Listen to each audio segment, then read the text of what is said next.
Hello बच्चों, कैसे हैं आप लोग। मैं हूं Rajendra Dhondiyal. Welcome to Dhondiyal study point. बच्चों, आपका स्वागत है। आज हम आपको 9th क्लास का लेसन नंबर 1 साइंस का विज्ञान का लेसन नंबर 1 पढ़ाने जा रहे हैं। बच्चों, हमारे चारों ओर पदार्थ। सबसे पहले हम लोग पढ़ेंगे पदार्थ क्या है और उसके बाद पढ़ेंगे पदार्थ के कणों की विशेषताएं। एक टॉपिक नंबर 1 है बच्चों। मैं बच्चों आपको टॉपिक वाइज पढ़ाऊंगा। छोटे छोटे टॉपिक हैं। पूरा लेसन एक बार पढ़ाऊंगा तो मोटा मोटा पढ़ाएंगे, और मोटा मोटा पढ़ाने से क्या होगा, आपकी समझ में कुछ आएगा ही नहीं, पल्ले नहीं पड़ेगा कुछ भी, ठीक है ना। इसलिए टॉपिक वाइज पढ़ाऊंगा बच्चों में। अगर आपको मेरी वीडियो ढूंढनी है तब तो आपने मेरे चैनल का ढोंडियाल स्टडी पॉइंट यूट्यूब पर सर्च कीजिए, ढोंडियाल स्टडी पॉइंट, और वहाँ पर प्ले लिस्ट होती है। ऊपर प्ले लिस्ट को क्लिक कीजिए, वहाँ 9th क्लास साइंस लिखा होगा, उसमें आपको वीडियो मिलेंगी। मैथ में मैथ मिलेगा, साइंस में साइंस मिलेगा। आपने मेरे चैनल को लाइक भी करना है, सब्सक्राइब भी करना है और शेयर भी कर देना है। बच्चों, सारे अपने ग्रुपों में शेयर कीजिए, थोड़ा सा सर जी को मनोबल बढ़ा दीजिए, ठीक है। तो मतलब थोड़ा मुझे भी अच्छा लगेगा, थोड़ा मोटिवेशन मिलेगा, है। तो चलिए बच्चों, पढ़ाते हैं अब आपको, हैं। बच्चों, ये है पदार्थ एवं पदार्थ के कणों की विशेषता। सबसे पहले प्रश्न लिखा है मैंने, पदार्थ क्या है। सबसे पहले प्रश्न ये आएगा, क्योंकि लेसन का नाम ही पदार्थ क्या है। बच्चों, हमारे चारों ओर के वे सभी वस्तुएं, जितने भी जो वस्तु आपको दिख रही हैं, आपके घरों के जहां जहां आपकी आंख जा रही हो, आप पदार्थ मिल रही हैं, आपको वस्तुएं दिख रही है ना। इसका मतलब होता है कि हमारे चारों ओर, मतलब वे सभी वस्तुएं जिनमें द्रव्यमान होता है। अब आप बोलो सर, द्रव्यमान क्या चीज है।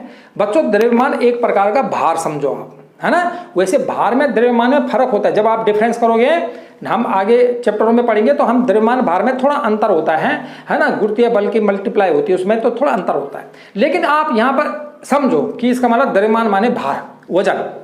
इसका मतलब कि वे सभी वस्तुएं जिनमें द्रव्यमान होता है और वो स्थान घेरती हैं। इसका मतलब बच्चों, स्थान घेरती हैं, है ना। अगर इस पेन को मैं कहीं पे रखूंगा तो कुछ जगह घेरेगी, बुक को रखूंगा कहीं पे तो जगह घेरेगी।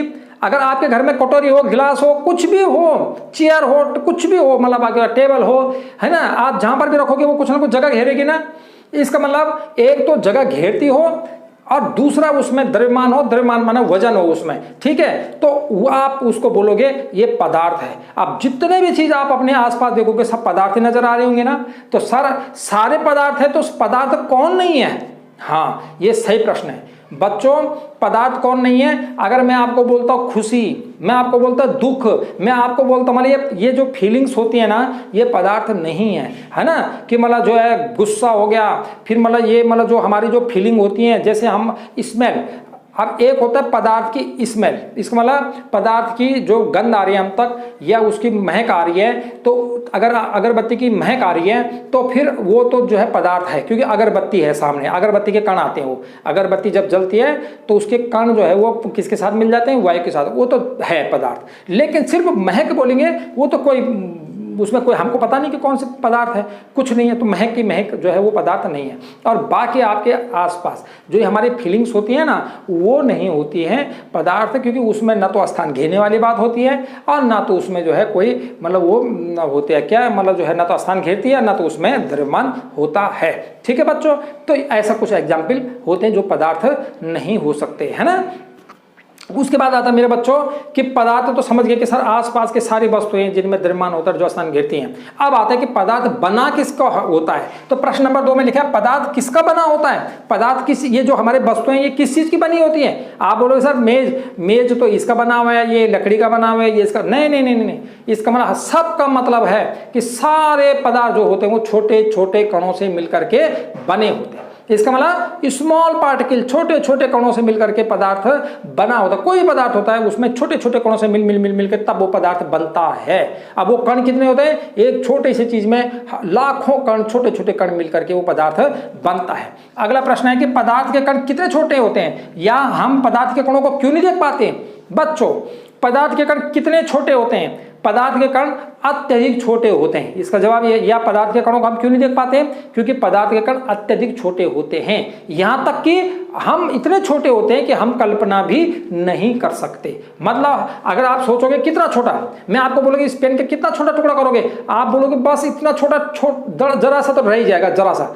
ये सोच के बोल रहे ना आप, नहीं, आपकी कल्पना से भी जो परे है कि आप सोच नहीं सकते कितना छोटा, उतना छोटा पदार्थ का कण होता है। ठीक है, तो ये हुआ हमारे कि पदार्थ के कण अत्यधिक छोटे होते हैं, मतलब इतने कि हमारी कल्पना, मतलब हम कल्पना भी नहीं कर सकते, इतने छोटे होते हैं। ये प्रश्न क्लियर हो गए बच्चों? 3 प्रश्न आपको यहाँ पर। उसके बाद आता है क्या वायु पदार्थ है? अगला प्रश्न आता बच्चों, वायु पदार्थ है? हाँ, ये प्रश्न भी बहुत बार आया पेपर में, वायु पदार्थ है। क्यों है बच्चों बोलो? क्योंकि वायु में द्रव्यमान भी होता है और वायु स्थान भी घेरती है। जो 2 कंडीशन है पदार्थ की, क्या क्या? द्रव्यमान होना और स्थान घेरना। ये दोनों की दोनों बातें जो है पदार्थ के में हैं, उसमें किसमें? वायु में हैं। आप बोलोगे कैसा सर? अगर बच्चों में एक उदाहरण के द्वारा आपको बोल देता हूं। वैसे तो जितनी गैसें होती हैं सिलेंडरों में भरी होती हैं, वजन होता है, ये सब पता है आपको, लेकिन मैं आपको एक छोटा सा जनरल जो तुम्हारा रोजमर्रा आप कर रहे हो उसका जब बोलता हूँ। एक गुब्बारा लेते हैं ना, हम बैलून लेते हैं और उसमें मैं उसको जो है फुलाता हूँ। तो फुलाने से क्या होगा कि मैं उसमें अंदर क्या भर रहा हूँ? एयर भर रहा हूँ ना उसको। ठीक है, तो गुब्बारा फूलने लग जाता है, फूलने लग जाता है। इसका मतलब जो मैंने जो उसमें एयर डाली, वायु मतलब मैंने उसमें करा, उससे क्या होगा? उसने स्थान घेर लिया, तो गुब्बारा फूलने लग जाएगा। इसका मतलब हमारा पहली कंडीशन तो मिल गई, एक कंडीशन तो मिल गई कि स्थान घेरती है। इसका मतलब एयर जो वायु है वो स्थान को घेरती है, नंबर 1। नंबर 2, बच्चा जब वो गुब्बारा पूरा फूल जाएगा और तब मैं उसको बांध करके मैं यूं करूंगा तो वो ऊपर को जाएगा कि नीचे को जाएगा? धरती की तरफ को जाएगा, गिरेगा नीचे को। जब भी मैं मुंह से फूलने वाले गुब्बारे की बात कर रहा हूं, मैं हाइड्रोजन वाले गुब्बारे की नहीं, जिसके अंदर हाइड्रोजन भरी होती है, जो मशीन वाला होता है, गुब्बारा वाला होता है ना, जो सजावट के लिए गुब्बारा, ये बच्चों को बेचने के वाला जो गुब्बारा वाला होता है, तो वो तो उसको पंप के मशीन होती है, उनमें उनके द्वारा हाइड्रोजन भरता है उसके अंदर। वो हाइड्रोजन का गुब्बारा तो यूं पकड़ो और सीधे ऊपर जाएगा। क्यों? क्योंकि हाइड्रोजन गैस सब गैसों में से सबसे हल्की होती है, इसलिए हाइड्रोजन गैस इतनी हल्की होती है एकदम ऊपर को चला जाता है। जो हल्की चीज होती है बच्चों वो ऊपर का जाता है और जो भारी चीज होती है वो नीचे को रह जाता है। इसका मतलब कि वो हाइड्रोजन बहुत हल्की गैस है, इसलिए सबसे ऊपर जाएगी वो, तो है ना। तो लेकिन मैं कौन सी बात कर रहा हूं? मैं उसकी बात नहीं कर रहा हूं, उन गुब्बारों की बात नहीं कर रहा हूं, मैं कर रहा हूं जो मैंने मुंह से फुलाया।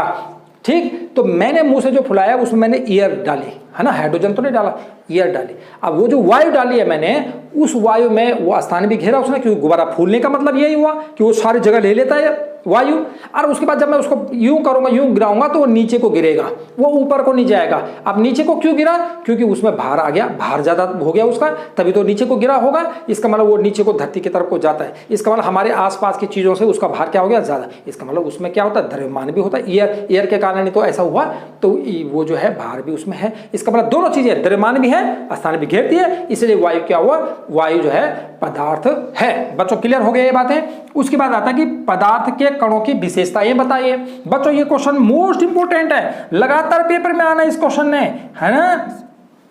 एक आता कि पदार्थ क्या होता है बताइए, समझाइए, और दूसरा आता है पदार्थ के कणों की 3 विशेषता बताइए। पदार्थ के कण की 3 विशेषता कौन सी होती हैं? नंबर 1, पदार्थ के कणों के बीच रिक्त स्थान होता है। बच्चों जो पदार्थ होता है उनके बीच में छोटा छोटा खाली स्थान होता है बच्चों। ठीक है, अगर मैं आपको ये फिगर बना देता हूं, आपको ये फिगर मैंने यहाँ पर समझा रखे बच्चों। ठीक है, तो यहाँ पर अगर मैं ये देखो, ये हमारे पास पदार्थ के कण हैं, ये जो गोल गोल बना रखे ना मैंने, ये पदार्थ कण है। और यहाँ बीच में बच्चों इसमें क्या होता है? ये खाली स्थान होता है। यहाँ पर आप हर एक कण के बीच में आप देखोगे ये खाली जगह मिलेगी आपको। तो पदार्थ के कणों के बीच में क्या होता है?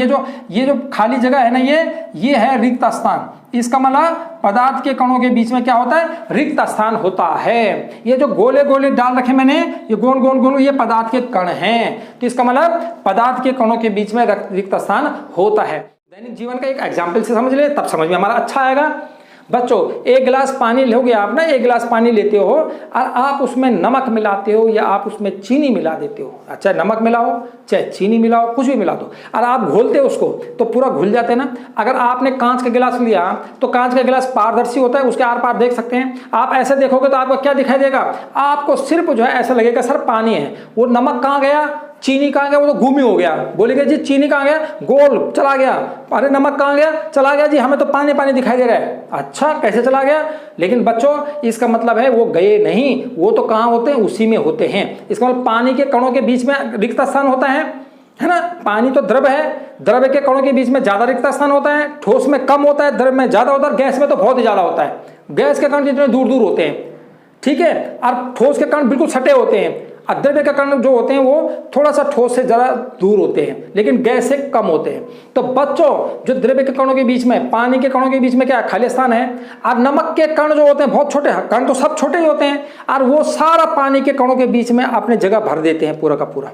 और मैं अगर उस पानी को पीता हूं तो नमकीन और मीठा तो लगेगा ही लगेगा, इसका मतलब नमक है उसमें, इसका मतलब उसमें जो है नमक भी है, चीनी भी है, गैप थोड़ी हो गई वो वही है। लेकिन हमको जो है वो ऐसा लगता है, क्यों लगता है कि भाई मतलब जो है वो कणों के बीच में ही वो रह जाते हैं। तो ये किस कारण हुआ, क्योंकि कौन सी विशेषता इसमें दिखा रहे पदार्थ की, पदार्थ के कणों के बीच में रिक्त स्थान होता है, तब ये विशेषता। अगला वाला, पदार्थ के कण लगातार गति करते रहते हैं। बच्चों जो पदार्थ के कण होते हैं वो लगातार गति करते रहते हैं, का मतलब क्या हुआ कि पदार्थ के कणों में गतिज ऊर्जा होती है, काइनेटिक एनर्जी। कौन सी ऊर्जा होती है उसमें, पदार्थ के कण गतिज ऊर्जा के कारण अपने आप ही वो गति करते रहते हैं। ठोस में बिल्कुल कम गति होती है, द्रव्य में ठोस से ज्यादा होती है, और गैसों में तो बहुत ज्यादा गति होती है। पदार्थ कण घूमते रहते हैं गैस के, तो तभी तो हमको तुरंत पहुंच जाते हैं हम, है ना। तो बच्चों देखो, अगर मतलब अगरबत्ती जल रही है कहीं पर ना, किसी कमरे में अगरबत्ती चल रही है, दूसरे कमरे में अगरबत्ती चल रही है, और हम यहाँ हैं, तो थोड़ी देर बाद हमको अगरबत्ती की महक आ जाती नहीं आ जाती। या किसी के घर में अगरबत्ती जल रही है, धूप जल रहा है, हाँ हम बाहर से जा रहे हैं तो धूप की महक हम तक पहुंच जाती नहीं पहुंच जाती है। या आपकी मम्मी खाना बना रही है किचन में और आप दूसरे कमरे में बैठे हो, तो आप पता चले मम्मी आज तुम ना ऐसी चीज बना रही हो, क्या हुआ, वो खाने की महक हम तक पहुंच जाती है। जो गर्मा गर्म जो है भोजन है उसकी महक हम तक दूर तक पहुंच जाती है।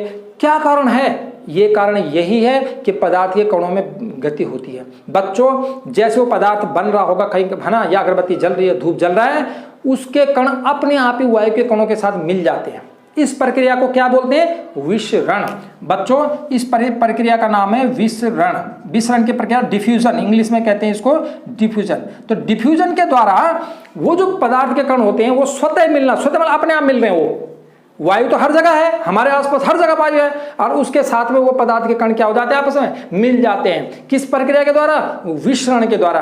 अब वो पदार्थ के कण हम तक पहुंच जाते हैं। आप बोलोगे सर ये बात तो तुम्हारे समझ में आ गई, लेकिन जब खाना बन रहा है, मेरी मम्मी बना रही है, तब तो महक आ रही है। लेकिन अगर मेरी मम्मी ने उस खाने को कहीं पर रख दिया और ठंडा हो गया खाना, लेकिन तब तो महक नहीं आती ना, तब तो हमको खाने के पास जाना पड़ेगा, है ना। जब खाने के पास जाएंगे तब तो आएगी, लेकिन दूर तो नहीं आते ना, दूसरे कमरे में तो नहीं आते ना, ठंडे खाने के कहाँ आएगी, नहीं आएगी ना। अगरबत्ती, पापा अगरबत्ती लाए कहीं पर कोने में रख दिया, तो अगरबत्ती की महक तुम्हें दूसरे कमरे में आएगी, जब जलाएंगे तभी आएगी ना, खाना जब बन रहा होगा तभी आएगी, ठीक। और नहीं तो हमको उनके पास, हाँ अगरबत्ती को मुंह नाक के पास लाएंगे बिना जली हुई अगरबत्ती को, तब तो हमको महक आएगी। लेकिन दूर रखी हुई तो वो अपने आप ही थोड़ी आ जाएगी, उसको जलाएंगे तब आएगी। तो सर ऐसे जलाने से क्यों हो रहा है, हाँ एक क्वेश्चन बहुत अच्छा है। इसका मतलब बच्चों जो तापमान है ना, तापमान, ठीक है, उसके कारण गति उसकी क्या हो जाती है, बढ़ जाती है। जैसे तापमान बढ़ाते हैं वैसे पदार्थ के कणों की गतिज ऊर्जा बढ़ जाती है, और जब गतिज ऊर्जा बढ़ेगी तो विसरण की दर ज्यादा होगी। विसरण का मतलब क्या बोला मैंने, कि पदार्थ के, दो पदार्थ के कणों का आपस में मिलना। इसका मतलब वायु के कण और जो पदार्थ जल रहा है या पक रहा है या गर्म हो रहा है उसके कण, वो दोनों के दोनों आपस में मिल जाते हैं, इसको उसको विसरण कहते हैं, विसरण कहते हैं। इसका मतलब तापमान बढ़ाने से क्या हुआ, तापमान बढ़ाने से गति, जो पदार्थ के कणों की गतिज ऊर्जा बढ़ गई। गतिज मतलब वो तेज तेज भागने लगे, है ना, पदार्थ कण फटाफट वाइब्रेट करने लग गए, इसका मतलब वो ज्यादा हो गया। और उसके कारण क्या हुआ, वो वायु के साथ जल्दी जल्दी मिल करके, अब उनकी गति तो ज्यादा है तो वायु के साथ में वो तेज गति से जो है हर जगह फैल जाएंगे, दूर दूर फैल जाएंगे, इसका मतलब दूर दूर आपस में चले जाएंगे, ठीक है। तो तापमान बढ़ने से गतिज ऊर्जा बढ़ती है, विसरण की दर बढ़ती है, इसलिए वो हम तक पहुंच जाते हैं। अगरबत्ती जल रही है, तापमान ज्यादा हुआ, जैसे तापमान बढ़ा रहे उसका, वैसे पदार्थ कणों की विशेषता, वो गतिज ऊर्जा ज्यादा हो गई, विसरण ज्यादा हो गया, और वो हम तक पहुंच रहे हैं, दूर दूर तक मतलब आ रहे हैं। लेकिन अगर माना उसकी तापमान नहीं बढ़ाएंगे तो वो नहीं आएंगे। क्लियर बात हो गई बच्चों। ठंडे खाने की महक नहीं आती, जबकि गर्म खाने की, गर्मा गर्म खाने की महक दूर तक पहुंच जाता है। क्यों, इसका कारण यही है कि इसका मतलब गर्म गर्म खाने में तापमान ज्यादा होता है, उससे पदार्थ के कणों की गतिज ऊर्जा बढ़ जाती है ना, या विसरण की दर ज्यादा हो जाती है, इसलिए हम तक वो पहुंच जाते हैं। क्लियर बच्चों। तापमान, गतिज ऊर्जा, विसरण और हम तक पहुंचना, ये स्टेप स्टेप बोलना है। तापमान ज्यादा, गतिज ऊर्जा ज्यादा, गतिज ऊर्जा ज्यादा, विसरण की दर ज्यादा, और जब विसरण की दर ज्यादा तो वो फिर हम तक ज्यादा, मतलब हम तक पहुंच जाते हैं, दूर तक पहुंच जाते हैं। Clear, step by step. अब बच्चों मेरे पास लास्ट है, पदार्थ के कण एक दूसरे को आकर्षित करते हैं।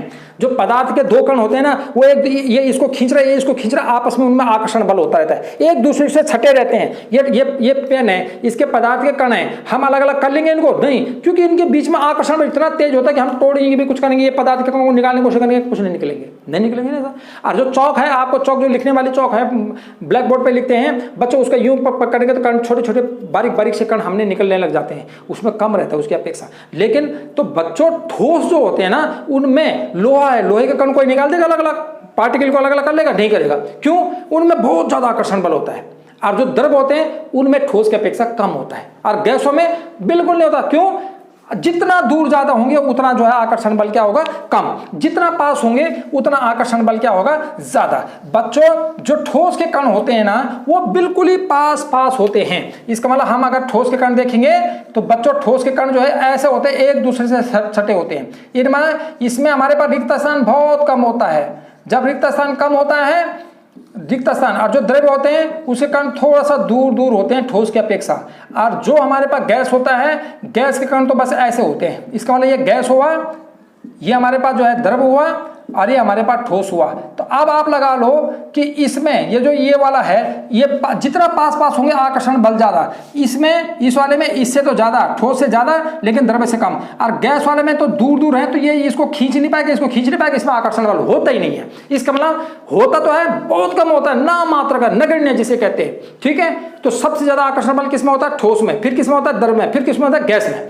ठीक है बच्चों, अगर लोहा दे देंगे, आपको तेल दे देंगे और आपको हाइड्रोजन दे देंगे, बोलेगा आकर्षण बल किस में ज्यादा है? तो लोहे में ज्यादा है। सबसे कम किस में है? जो हमारे पास गैस बनी है, हाइड्रोजन गैस है तो हाइड्रोजन गैस में। इसका मतलब गैस में जो है सबसे मतलब जो है कम आकर्षण बल होता है। क्यों होता है? क्योंकि उसके जो कण होते हैं वो दूर होते हैं। और ठोस में क्यों हमारा आकर्षण बल ज्यादा होता है? क्योंकि उसके कण बहुत पास होते हैं, नजदीक होते हैं, इसलिए आकर्षण बल ज्यादा। ये समझ रहे हैं ना? इसका मतलब दूरी और आकर्षण बल एक दूसरे के उल्टे हैं। दूरी ज्यादा, कणों की दूरी ज्यादा, आकर्षण बल कम।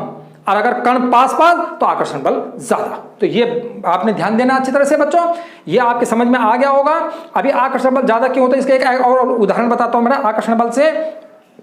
अगर मतलब आप लगाओ कि जो गोताखोर होते हैं ना, गोताखोर जब स्विमिंग करते हैं ना, तो स्विमिंग करते समय वो क्या करते हैं? जब तैराकी करते हैं वो लोग, तो पानी को काटते हैं, हाथ से भी काटते हैं, पांव से भी काटते हैं। क्यों काटते हैं? क्योंकि पानी के जो कण होते हैं, हर एक कणों में क्या होता है? वो आकर्षण बल होता है ना, तो उसको हटाने के लिए, उस आकर्षण बल को हटाने के लिए उनको जोर लगाना पड़ता है, होता है ना। अगर आप एक बाल्टी में पानी रखोगे, उस पानी को हटाने की कोशिश करोगे अपने हाथ से, तो आपको जोर लगाना पड़ रहा है, नहीं पड़ रहा है। इसमें लोग पदार्थ के कणों की जो आकर्षण बल होता है उसको मतलब जो है, इससे ये पता चलता है आकर्षण बल होता है, क्योंकि हमको उसमें जोर फोर्स लगाना पड़ता है उनको अलग अलग करने के लिए। तो बच्चों इससे भी समझ सकते हैं हम लोग।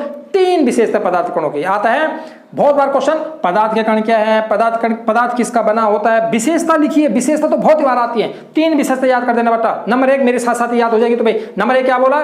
पदार्थ के कणों के बीच में रिक्त स्थान होता है। ठीक है, रिक्त स्थान माने क्या हुआ? खाली स्थान होता है। लेकिन रिक्त स्थान लिखना साइंस की लैंग्वेज में होना चाहिए। नंबर 2 पदार्थ के कण लगातार गति करते रहते हैं। ठीक है। नंबर 3 पदार्थ के कण एक दूसरे को आकर्षित करते हैं। ये 3 विशेषता पदार्थ के कणों की है। बच्चों टॉपिक नंबर 1 क्लियर होता है। टॉपिक नंबर 2 के साथ जल्दी आऊंगा मैं।